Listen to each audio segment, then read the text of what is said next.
Bonsoir à toutes et à tous et bienvenue sur Monaco Info. Je suis ravi de vous retrouver ce samedi 27 novembre. Voici les titres. C'était le choc attendu par les deux clubs du championnat français en compétition en Euroleague. Monaco recevait l'Asvel hier au soir, salle Gaston Médecin, un match extrêmement serré tout le long de la rencontre, avec une fin à couper le souffle, mais malheureusement pas au profit de la Roca Team qui s'est inclinée d'un petit point suite à un lancer du milieu de terrain à un dixième de seconde de la fin. Mais je vous en ai déjà beaucoup dit, nous reviendrons sur cette soirée dans quelques instants.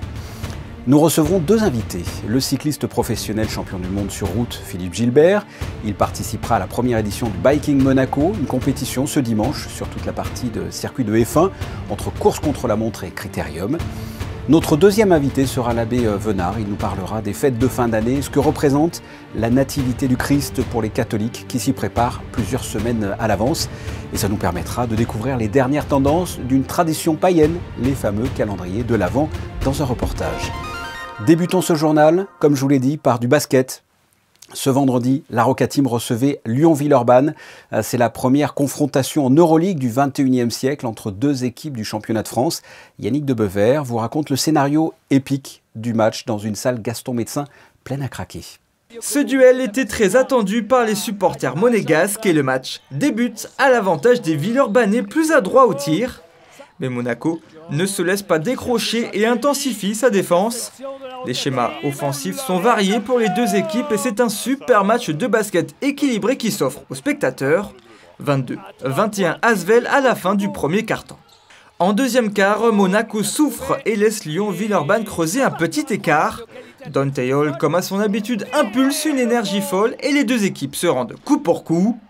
Chaque panier est rendu l'action d'après et à la pause, l'ASM accuse un retard de 9 points. En seconde mi-temps, Mike James, 18 points, se montre et apporte de l'allant aux offensives de la Roca Team.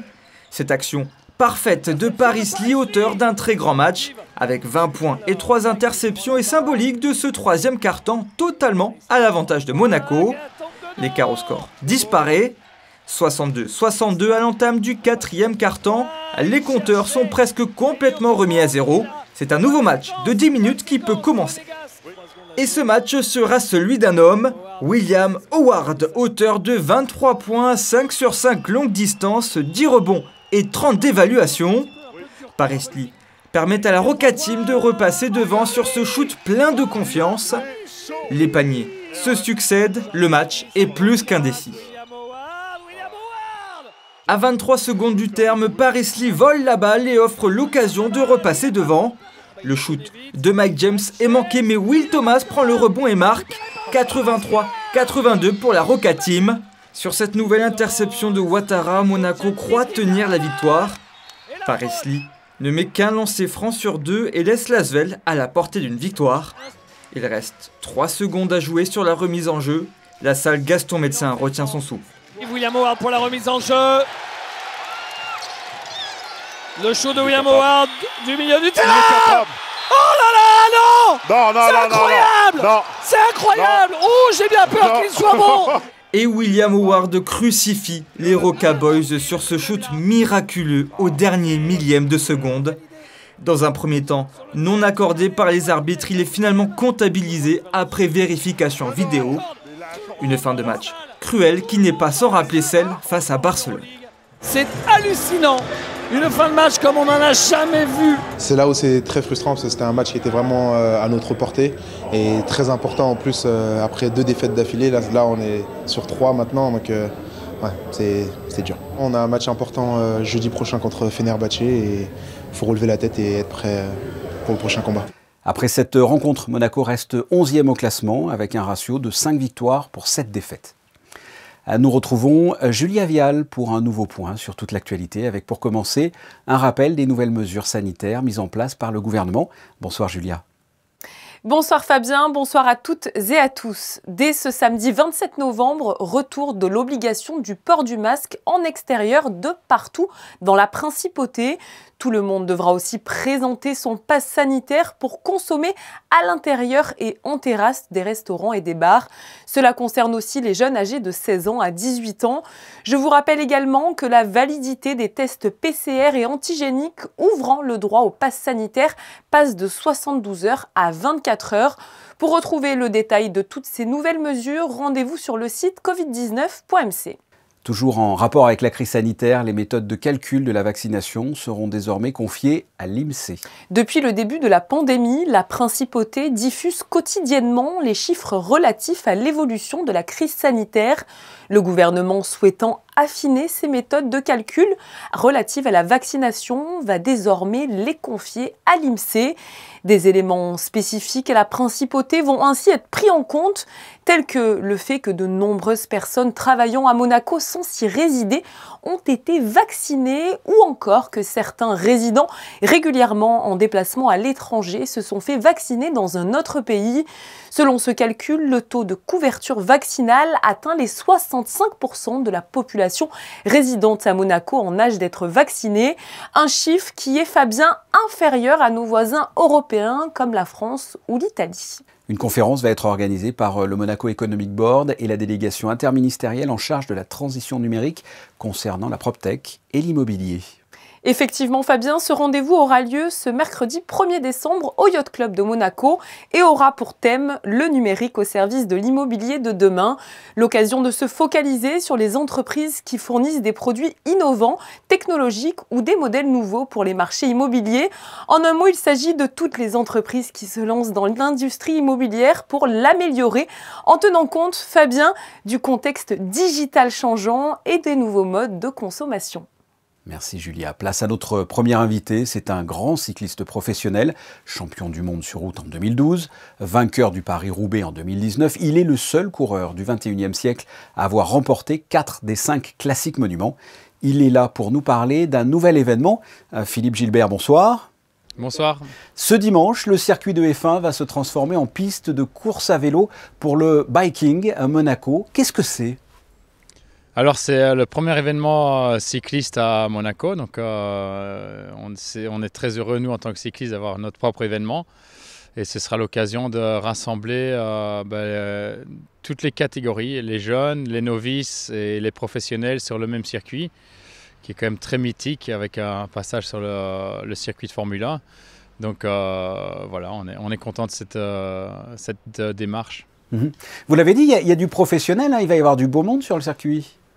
Oui, il y aura vraiment du beau monde et c'est une idée qui est partie à la base avec Matteo Trentin qui était mon équipier à l'époque à la Quick Step et on a tous les deux des enfants et on s'était rendu compte qu'il n'y avait pas beaucoup d'activités pour les tout petits et voilà, Matteo et sa femme Claudia Morandini ont travaillé très fort sur ce projet avec je regarde juste la AWE, qui est une association aussi basée à Monaco. Ils ont développé ce bel événement. Et moi, je les ai aidés aussi avec mon magasin qui est basé à Monaco à développer ce premier projet et on espère que ce sera une réussite. C'est un critérium à 13h30. Parlez-moi de l'épreuve et de son importance à vos yeux. Oui, en fait, il y a d'abord un programme libre à partir de 9h sur le circuit. Avec, tout le monde sera accueilli et le bienvenu pour emprunter le parcours qui sera sécurisé. Ouvert à tout le monde, gratuit aussi, il faut le dire. Et vers 10h, 10h30, il y aura Pro-Am. Donc ça, c'est un événement qui va s'organiser avec des équipes mixtes, amateurs et professionnels. Oui, c'est une course contre la montre, en fait, en équipe, c'est ça ? Exactement. Donc voilà, ça va être l'occasion de se mesurer avec des passionnés et des gens qui aiment le vélo contre des professionnels. Donc ça va être un beau concept. Et à 13h30, alors le critérium officiel avec plus ou moins une quarantaine de professionnels.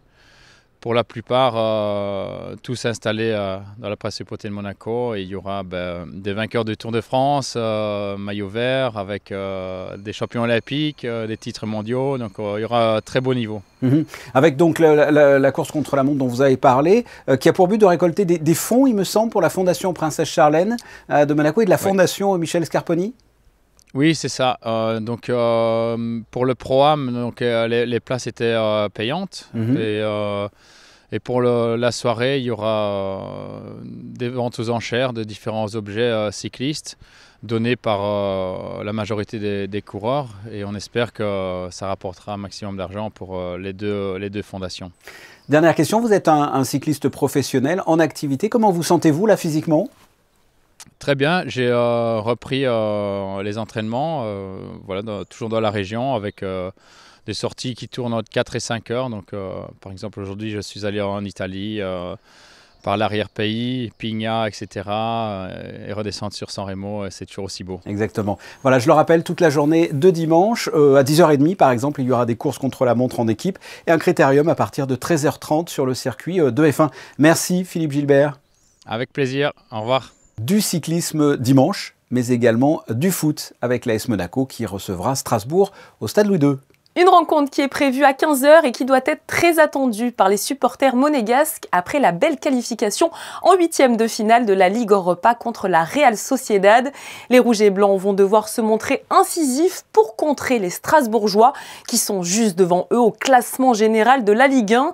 Lors des dernières semaines, Strasbourg a accumulé de nombreux points à domicile avec des succès face à Lorient, Saint-Étienne, Metz ou Brest, alors qu'à l'extérieur, les Strasbourgeois ont perdu 3 de leurs 6 matchs. Cet après-midi a eu lieu la traditionnelle conférence de presse d'avant-match. Voici ce qu'il fallait retenir sur cette future rencontre avec Sofiane Diop. On a un match très important demain contre une équipe qui est au même nombre de points que nous. Et donc actuellement un concurrent. Mais c'est sûr qu'on aimerait être beaucoup plus haut. Maintenant, ça passe par de grosses performances contre ce genre d'adversaire.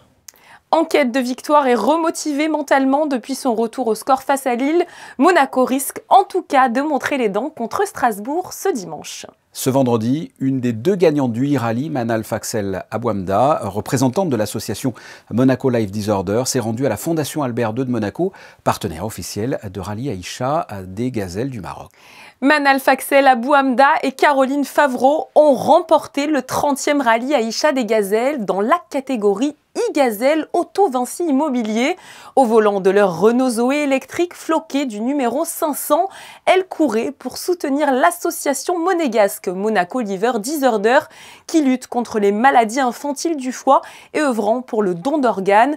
Que représente ce e-rallye? La réponse avec Manal Faxel Abouamda. On aime cette catégorie parce que l'environnement, l'écologie, ça nous parle beaucoup.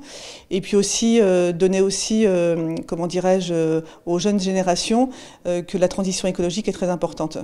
Leur victoire pourrait contribuer à hauteur de 10 000 € à la rénovation de 3 centres pédiatriques de l'hôpital L'Archer II de Nice, financés justement par l'association MLD.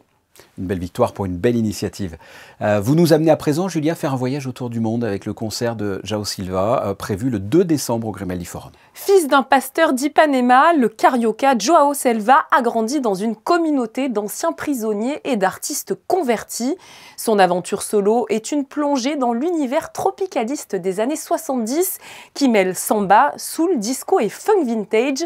Son 2e album, Navegar, célèbre les musiques de l'Atlantique noir, naviguant à vue entre Cap-Vert et Caraïbes. Son concert vous emmènera sans aucun doute dans l'univers fleuri des contrées brésiliennes. L'entrée pour cet événement au Grimaldi Forum est gratuite. Et nous y serons, alors non pas parce que c'est gratuit, mais parce que l'on enregistre l'émission musicale Backstage consacrée à cet artiste. Les inscriptions pour participer à l'arbre de Noël de la mairie sont ouvertes jusqu'au 3 décembre. Pour la 2e année consécutive, Fabien, en raison de la crise sanitaire, l'arbre de Noël de la mairie n'aura pas lieu sous sa forme habituelle. Le conseil communal a tout de même souhaité remettre un cadeau de Noël aux enfants de 3 à 7 ans résidant en principauté sous condition de ressources de la famille. Les inscriptions se font par mail à unitésociale@mairie.mc ou à la mairie de Monaco tout simplement de 8h30 à 16h30 au service des seniors et de l'action sociale. Vous venez de parler de l'arbre de Noël de la mairie. Effectivement, les fêtes de fin d'année approchent déjà à grands pas avec l'arrivée du mois de décembre. Peut-être avez-vous déjà installé votre sapin et toutes les décorations qui vont avec. Il y a une autre petite touche qui donne un avant-goût de Noël, c'est le calendrier de l'Avent. Il connaît toujours un franc succès et vous allez le voir, il ne cesse de se réinventer. Émilie Rousseau et Sylvain Péromal ont enquêté pour nous. 24 petites cases aux couleurs féeriques. Derrière elles, une surprise qui rend le décompte jusqu'au réveillon de Noël plus excitant et surtout plus gourmand. À quelques jours du 1er décembre, le calendrier de l'Avent est la star dans les supermarchés. Et pour rien au monde, on ne manquerait cette tradition. Les enfants, si on ne leur fait pas, ils ne sont pas contents. Donc du coup, je pense que peu importe leur âge, enfin moi j'en ai une de 4 ans et une de 16 ans, et suite de 16 ans, il prend aussi son petit calendrier, donc c'est comme ça. Si autrefois le calendrier de l'Avent était réservé aux plaisirs chocolatés et autres sucreries, aujourd'hui, il se décline pour satisfaire petits et grands. Et c'est parfois surprenant. Produits de beauté, fromage, thé, bière, il y en a pour tous les goûts. Dans cette parfumerie, le produit a été victime de son succès. On a été dévalisés. C'est vrai que normalement, à ce stade donc, du mois, il nous en reste toujours plus ou moins plusieurs, quoi. Et là, du coup, il nous en reste qu'un seul. Et la particularité de cette année, c'est qu'il y a eu pas mal de demandes pour les calendriers de l'Avent hommes. Autre tendance, fabriquer son calendrier de l'Avent en famille, l'opportunité de glisser des attentions ou des cadeaux personnalisés. C'est de prendre un moment, un instant suspendu vraiment qu'avec son enfant, sans téléphone portable ou nuisance avec les télévisions à la maison, et partager un instant vraiment autour d'un atelier de Noël qui pourra ensuite être utilisé chaque matin jusqu'au jour de Noël avec un décompte des jours et l'impatience des enfants qui monte au fur et à mesure. Et nous non plus, nous n'avons pas pu résister à la tentation de respecter ce rituel de Noël. Retardataires, rassurez-vous, il en reste encore dans les rayons pour être fin prêt pour ouvrir la case du 1er décembre, mercredi prochain. On attend ça avec impatience, c'est une tradition bien sympathique, même si elle n'a rien à voir avec la religion. Recevons justement pour parler de l'aspect religieux des fêtes de fin d'année, l'abbé Venard, délégué épiscopal à la communication.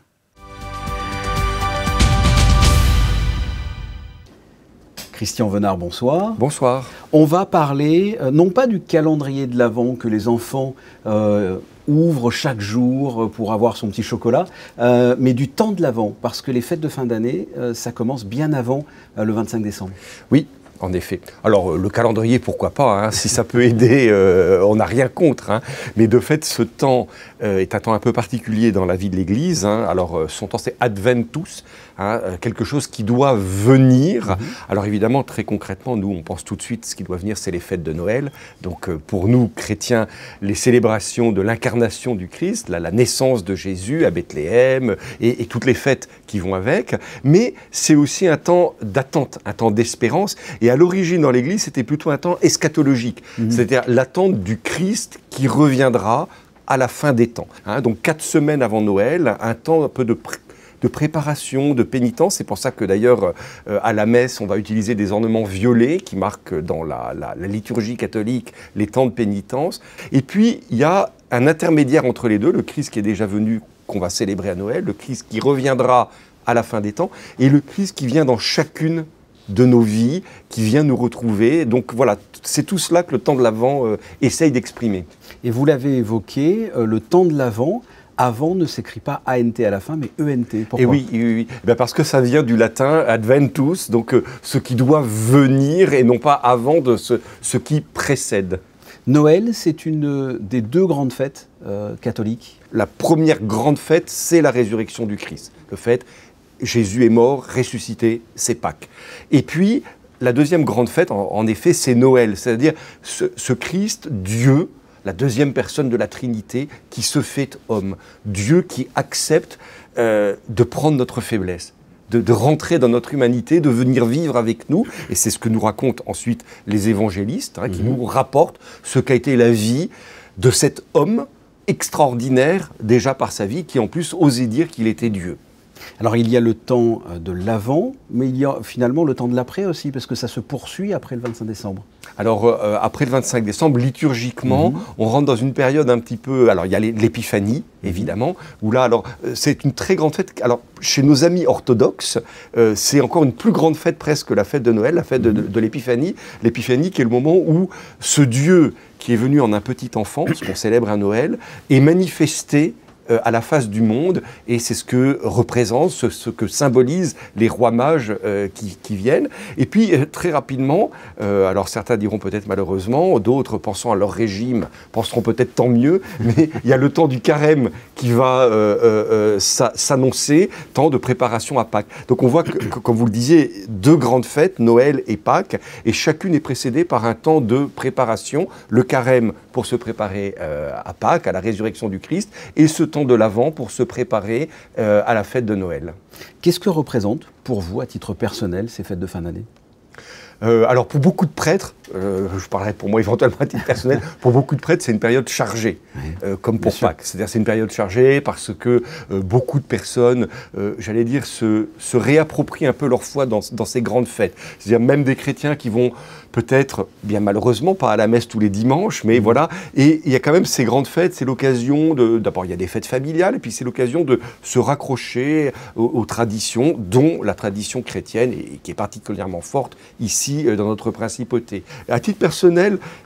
Vous l'attendez avec impatience Non, pas du tout. Mais pour moi, ça remonte... Voilà, il se trouve que j'ai été aumônier militaire pendant très longtemps avant d'occuper les fonctions qui sont les miennes aujourd'hui en principauté. Et c'est beaucoup de souvenirs de moments très particuliers vécus en opération extérieure avec des militaires français au fin fond de l'Afrique, en Afghanistan. Et ça donne des colorations, évidemment, assez extraordinaires à ces fêtes de Noël vécues loin des familles et parfois dans des circonstances de danger qui font que ça prend une toute autre ambiance. Et d'un point de vue religieux, qu'est-ce qui est païen et qu'est-ce qui est chrétien ? Alors j'ai dit, tout est d'abord profondément chrétien. Fondamentalement aujourd'hui, il faut quand même être franc, la fête de Noël n'existe que parce qu'il y a la célébration de la nativité du Christ. Donc ça c'est fondamentalement chrétien, évidemment. Et bien sûr, tout ça s'accompagne de beaucoup de cadeaux, d'occasions de se retrouver, etc. Et tant mieux, parce que toute cette joie qui accompagne Noël, si on ne la coupe pas trop, si on ne la coupe pas de ce qui est essentiellement la joie, c'est de se dire le Dieu auquel nous croyons est tellement proche de nous qu'il s'est fait homme, il s'est fait petit enfant. Et c'est pas un Dieu qui est lointain, qu'on ne pourrait pas rencontrer, il est là, petit enfant dans une crèche. Et c'est un moment aussi de partage, je veux dire très bien, on a peut-être beaucoup de chance, nous ici, en particulier en principauté, de bien vivre. Est-ce que c'est aussi une période où on peut penser aux plus pauvres? Et d'ailleurs beaucoup d'associations profitent de cette période pour faire appel à notre générosité. Et je crois que c'est vraiment un élément aussi qu'on doit prendre en compte. C'est une période où il faut être généreux et peut-être apporter à ceux qui sont plus faibles un peu de ce bien-être dans lequel nous avons la chance de vivre. Voilà, nous étions avec l'abbé Venard. Merci d'avoir répondu à mes questions. Merci à vous. Et sachez, et c'est une première, que dès ce dimanche, désormais, les messes dominicales seront diffusées en direct sur Monaco Info. La première donc ce dimanche 28 novembre à 10h30. Quel temps fera-t-il justement demain, Julia ? Il fera beau, Fabien, ce dimanche 28 novembre en principauté, beau mais froid puisque seulement 3 degrés sont attendus au cours de la matinée. Pour la maximale, le thermomètre pourra atteindre les 10 degrés. Demain, n'oubliez pas de fêter une très bonne fête à tous les Jacques. Merci. Nous avons débuté ce journal avec du basket et nous finissons également avec du basket, mais en photo, prise par Manuel Vitali, suite au choc hexagonal Monaco-Asvel en Euroleague, remporté d'1 point par le concurrent de la Roca Team hier au soir après un match de dingue. Quant à nous, on se retrouve, si vous le voulez bien, demain, dimanche à 20h pour le best-of de la semaine. Merci pour votre fidélité. À demain.